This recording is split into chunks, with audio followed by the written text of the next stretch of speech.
तो आखिरकार John Moxley के इंटेंशंस क्लियर हो रहे हैं कि जॉन मॉक्सली एईडब्ल्यू के साथ क्या कर रहे हैं। एडम कोल और एमजेएफ वापस आ चुके हैं, जिसके साथ ही हमें डायनामाइट शो पर और भी इंटरेस्टिंग चीजें देखने को मिली है। और आज इस वीडियो के अंदर हम उसी के बारे में बात करेंगे और जानेंगे कि इस वीक के डायनामाइट शो पर क्या क्या हुआ और हमें इस वीक के डायनामाइट शो पर कौन कौन सी चीजें देखने को मिली है। इसलिए ये सब बातें जानने के लिए ये वीडियो एकदम आखिर तक जरूर देखना।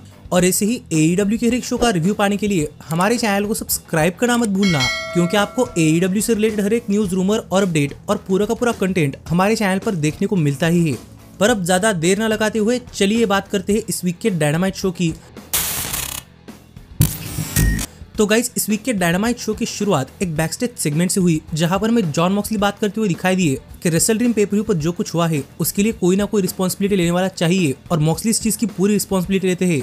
और जॉन मॉक्सली के पास एक विजन है कि एईडब्ल्यू कंपनी एक लैंड ऑफ अपॉर्चुनिटीज बने और जो कोई इस कंपनी के अंदर आए उन्हें वो चीजें अचीव करने मिले जो कि वो चाहते हैं। एईडब्ल्यू के अंदर 150 से भी ज्यादा रेसलर्स है, लेकिन किसी ने भी आज तक ये अपॉर्चुनिटी नहीं उठाई। और ये देखकर जॉन मॉक्सली को काफी गुस्सा आता है कि ये कंपनी क्या बन चुकी है।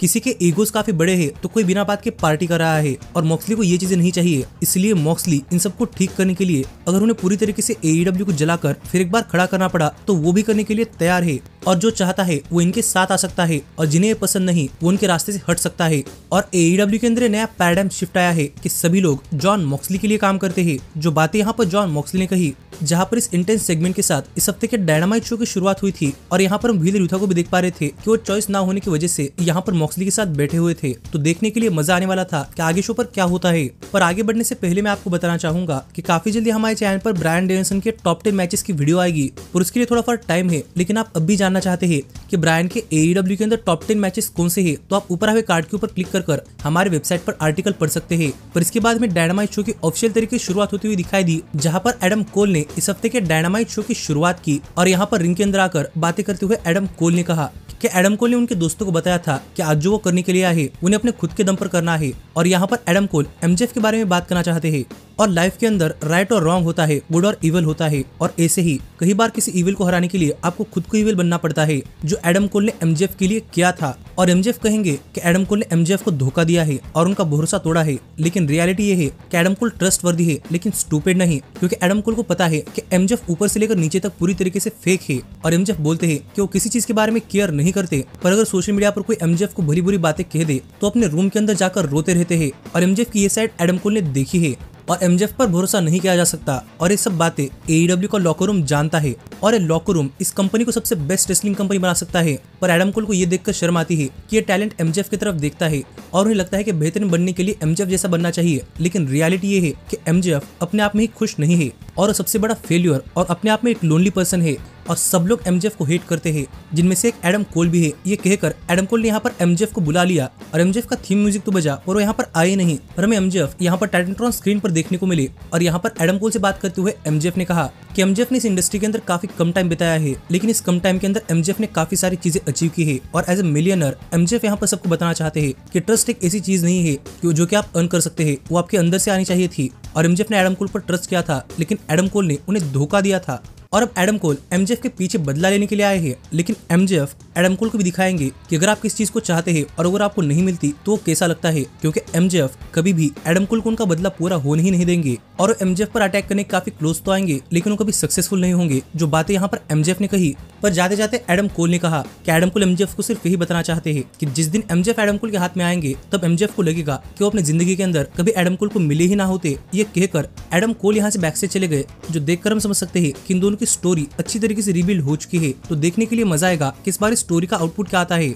पर इसके बाद में शो पर दिखाया गया कि रेसल ड्रीम पेपर के बाद क्रिस जेरिको का इंटरव्यू लिया गया था, तो उस इंटरव्यू के अंदर बात करते हुए क्रिस जेरिको ने Ring of Honor world title के लिए एक रीमैच के लिए चैलेंज किया था। और यहाँ पर जेरिको ने कहा था कि Jericho 2 time Ring of Honor world champion बनेंगे, बिल्कुल जे ब्रिस्को जैसे ही। और जेरिको के इन वर्ड्स के बाद हमने डायनामाइट शो पर रेने पैकेट को मार्क ब्रिस्को का इंटरव्यू लेते हुए देखा। और यहाँ पर मार्क ब्रिस्को ने कहा कि मार्क ब्रिस्को ने पहले ही जेरिको को हराकर प्रूव कर दिया है कि वो बेटर है, लेकिन जेरिको अब भी उनके भाई का नाम ले रहे हैं, इसलिए मार्क ब्रिस्को फिर एक बार जेरिको को वर्ल्ड टाइटल शॉट देने के लिए तैयार है। लेकिन इस बार ये मैच मैच एक लैडर्स वॉर मैच होगा, जो बात यहाँ पर मार्क ब्रिस्को ने कही। तो देखने के लिए मजा आने वाला था कि ये मैच कैसा होता है, लेकिन इतने में हमने देखा कि यहाँ पर FTR मार्क ब्रिस्को को बैकअप करने के लिए आई थी और आगे शो पर उनका मैच बिग बिल और ब्रायन कीथ के खिलाफ हो रहा था। और FTR का ये रिटर्निंग मैच सच में काफी जबरदस्त मैच रहा है, जहाँ पर हमें इस मैच के अंदर FTR फिर एक बार काफी तगड़ी तरीके से अपना कमबैक करती हुई दिखाई दी, जहाँ पर हमें उनकी तरफ से अच्छे खासे मूव्स भी देखने को मिले। और एक टाइम के लिए बिग बिल इस मैच के अंदर FTR के दोनों ही मेंबर्स पर अटैक कर रहे थे, तो FTR ने सबसे पहले बिग बिल को टेक डाउन किया और रिंग के अंदर ब्रायन कीथ पर अपना फिनिश लगाकर उन्हें पिन कर FTR ने ये मैच जीत लिया है। पर FTR के मैच जीतने के बाद हमें यहाँ पर आउटरनर्स देखने को मिले और इन दोनों ही टीम्स ने अपनी विक्ट्री सेलिब्रेट की। तो देखने के लिए मजा आएगा कि आगे इन दोनों के साथ क्या होता है। लेकिन इसके बाद में रेने पैकेट अक्लेम का बैकस्टेज में इंटरव्यू लेती हुई दिखाई दी और यहाँ पर बातें करते हुए बिली गन ने कहा कि वो वर्कआउट कर रहे और अपने मैचेस जीत रहे हैं और इससे ज्यादा उन्हें क्या चाहिए। ये कहकर बिली गन यहाँ पर वर्कआउट करने के लिए गए, पर द अक्लेम बातें करते हुए कह रहे थे कि उन्होंने फिर एक बार मैच जीता है और अब फिर एक बार चैंपियनशिप्स के लिए जाने के लिए रेडी है। जो बातें द अक्लेम कर ही रही थी, कितने में यहाँ पर MVP आ गए और MVP ने यहाँ पर द अक्लेम को अपना बिजनेस कार्ड देने का ट्राई किया, जहाँ पर एंथनी बोवेंस तो कार्ड नहीं चाहते थे, लेकिन मैक्स कैस्टर ने कार्ड ले लिया, जो शायद एंथनी बोवेंस को पता नहीं है। तो देखने के लिए मजा आएगा कि आगे इनके साथ क्या होता है, क्योंकि प्रोबेबली द अक्लेम भी अब MVP के स्टोरी लाइन के अंदर आ सकती है। लेकिन इसके बाद में TBS में चैंपियनशिप मैच देखने को मिला, जहाँ पर मर्सिडीज मो ने अपनी चैंपियनशिप क्वीन अमेरिटा के खिलाफ डिफेंड कर रही थी। जिस मैच की शुरुआत से ही हमें इस मैच के अंदर कमेल की तरफ से इंटरफेरेंसेस देखने को मिले और इस चीज का फायदा उठाकर मर्सिडीज मो ने इस मैच के अंदर काफी डोमिनेट करने लगी। लेकिन जैसे जैसे मैच आगे बढ़ा, वैसे वैसे हमें इस मैच के अंदर क्वीन अमेरिटा की तरफ से भी अच्छे खासे मूव्स देखने को मिले और मर्सिडीज मो ने इस चीज से काफी फ्रस्ट्रेट हो रही थी कि उनके लिए ये मैच एक काफी आसान सा मैच होना चाहिए था, लेकिन फिर भी क्वीन अमेरिटा इस मैच के अंदर काफी बार किकआउट कर दे रही थी, जिसके बीच हमें इस मैच के अंदर अच्छे खासे मूव्स भी देखने को मिले। और यहीं पर इस मैच के आखिरी पॉइंट्स पर हमने देखा कि मर्सिडीज मो ने डिस्ट्रैक्शन का फायदा उठाने से अच्छा यहाँ पर अपना कमबैक कर क्वीन अमेरिटा पर अपना सबमिशन स्टेटमेंट मेकर लगा दिया और इसी सबमिशन के सहारे मर्सिडीज मो ने ये मैच जीत लिया है। तो देखने के लिए मजा आएगा कि आगे उनके साथ क्या होता है। लेकिन इसके बाद में शो पर दिखाया गया कि किस तरीके से प्राइवेट पार्टी रेसल ड्रीम पे-per-view पर अपना काफी बड़ा मैच हार गई थी। और यहाँ पर प्राइवेट पार्टी एक बैकस्टेज इंटरव्यू के अंदर द यंग बक्स से बात कर रहे थे और प्राइवेट पार्टी ने यंग बक्स से बात करते हुए कहा कि private party tag team champions बनने के काफी क्लोज पहुंच चुके थे, इसलिए वो फिर एक बार एक रीमैच डिमांड करते हैं। लेकिन यंग बक्स ने कहा कि यंग बक्स को लगता था कि प्राइवेट पार्टी ए वही टैग टीम है, लेकिन प्राइवेट पार्टी ने भी यंग बक्स को काफी तगड़ा कंपटीशन दिया है, लेकिन देखा जाए तो वो हार चुके हैं, इसलिए यंग बक्स उन्हें रीमैच नहीं देने वाले। ये कहकर यंग बक्स यहाँ चले गए। लेकिन इतने में यहाँ पर स्टोकली हैथवे आ गए और उन्होंने प्राइवेट पार्टी से कहा कि अगर उनके साथ पहले से होते तो आज चैंपियंस होते, पर अगर अब भी वो स्टोकली हैथवे की मदद नहीं लेंगे तो प्राइवेट पार्टी टीम ही नहीं रहेगी, क्योंकि सबको पता है कि आइजिया कैसिडी एक काफी जबरदस्त सिंगल्स रेसलर है। जो बातें कहकर स्टोकली हैथवे यहाँ चले गए, जिसके बाद यहाँ पर प्राइवेट पार्टी के बीच में ही थोड़े फार टेंशन दिखाई दे रहे थे, पर मुझे नहीं लगता कि प्राइवेट पार्टी टूटने वाली है। पर इसके बाद में शो पर द एलीट का एक बैकस्टेज सेगमेंट देखने को मिला, जहाँ पर यंग बक्स, जैक पेरी और काजुशिका ओकाडा आज केनी ओमेगा के बर्थडे के दिन ओमेगा को हैप्पी बर्थडे विश कर रहे थे और उन्होंने यहाँ पर ओमेगा के लिए केक भी लाया था। पर इस केक पर जैक पेरी ने पूरे के पूरे इंटेस्टाइन्स फेंक दिए और कहा कि ये सभी केनी ओमेगा की बॉडी से निकले हुए डैमेज ऑर्गन है और उन्हें नहीं लगता कि इस बार केनी ओमेगा बच पाएंगे, बट दे डोंट केयर। ये कहकर द एलीट यहाँ चली गई। तो देखने के लिए मजा आएगा कि ये चीज किस एंगल के अंदर लीड कर रही है, क्योंकि मुझे लगता है कि ओमेगा भी काफी जल्दी वापस आ सकते हैं।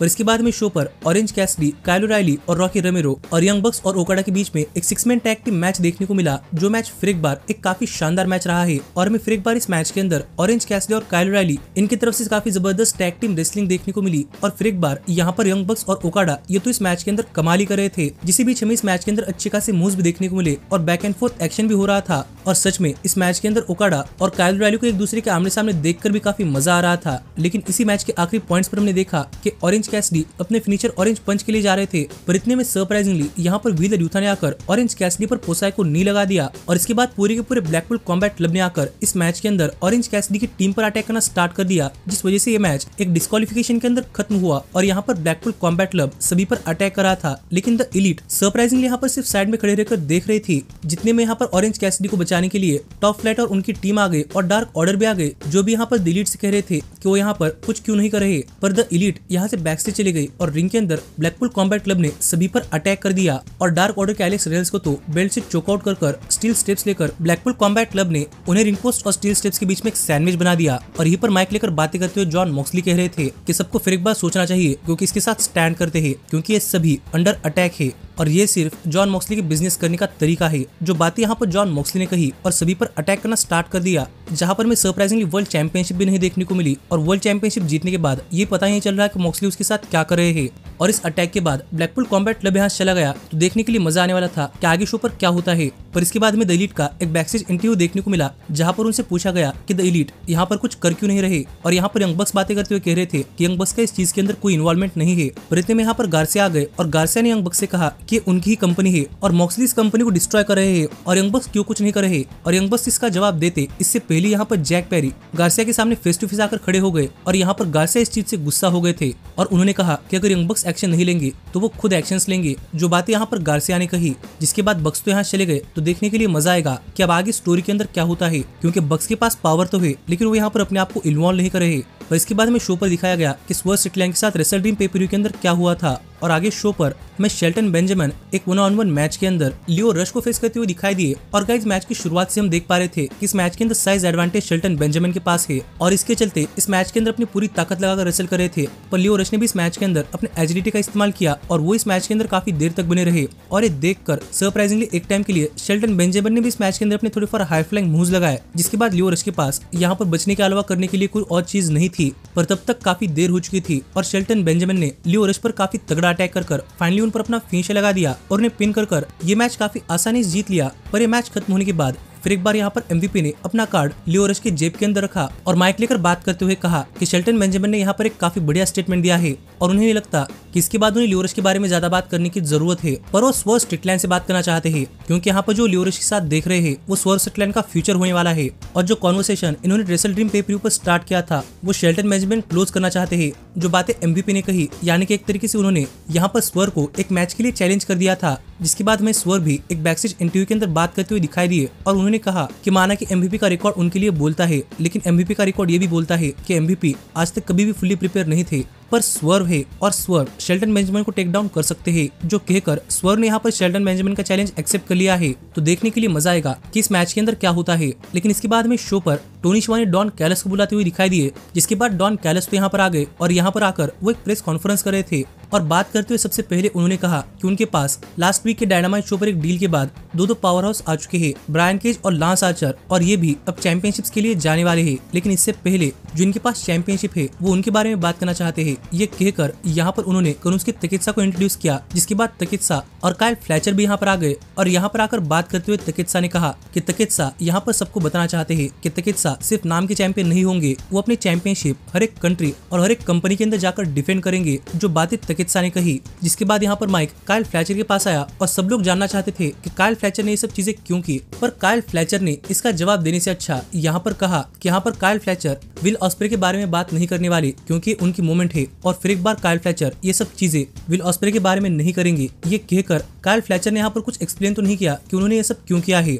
पर डॉन कैलिस फैमिली को देखकर अब सच में लग रहा है कि डॉन कैलिस फैमिली काफी तगड़ी हो चुकी है। लेकिन इसके बाद में शो पर रेने पिकेट मरियामे का इंटरव्यू लेती हुई दिखाई दी और मरियामे यहाँ पर इस चीज से काफी गुस्सा थी कि प्रेस के पास लास्ट टाइम उनके लिए कोई सवाल ही नहीं थे। और इसी पर बात करते हुए उन्होंने कहा कि देखकर लगता है कि प्रेस के पास उनके लिए सवाल नहीं है और AEW के पास उनके लिए अपोनेंट्स नहीं है। और मरियामे कह रही थी कितने में यहाँ पर एना जे आ गए जिन्होंने मरियामे को धक्का दे दिया और लग रहा था कि इन दोनों के बीच में फाइट ब्रोक हो सकती है। जो रोकने के लिए यहाँ पर क्रिस्टोफर डेनियल्स आ गए और ये बैक एंड फोर्थ एक्शन में एना जे ने एक्सीडेंटली क्रिस्टोफर डेनियल्स को ही स्लैप कर दिया। पर क्रिस्टोफर डेनियल्स को पता था कि एक्सीडेंटली हुआ है इसलिए वो यहाँ पर ज्यादा गुस्सा नहीं दिखाई दिए। तो देखने के लिए मजा आएगा कि अब आगे क्या होता है। लेकिन इसके बाद में शो पर रेने पिकेट रिकोचेट का बैकस्टेज में इंटरव्यू लेती हुई दिखाई दी और यहाँ पर बात करते हुए रिकोचेट ने कहा कि रिकोचेट रेसल ड्रीम पे-per-view पर चैंप बन सकते थे लेकिन वो नहीं बने क्योंकि डॉन कैलिस फैमिली ने इंटरफेयर किया और इस वजह से विल ऑस्प्रे भी कुछ नहीं कर पाए। पर रिकोचेट के लिए उनके मैचेस बोलते हैं और यही प्रूव करने के लिए रिकोचेट कोलिजन शो पर एक ओपन चैलेंज थ्रो करते हैं और जो कोई रिकोचेट के खिलाफ मैच चाहता है वो कोलिजन शो पर एक मैच ले सकता है। जो बातें रिकोचेट ने कही तो देखने के लिए मजा आएगा कि कोलिजन शो पर क्या होता है।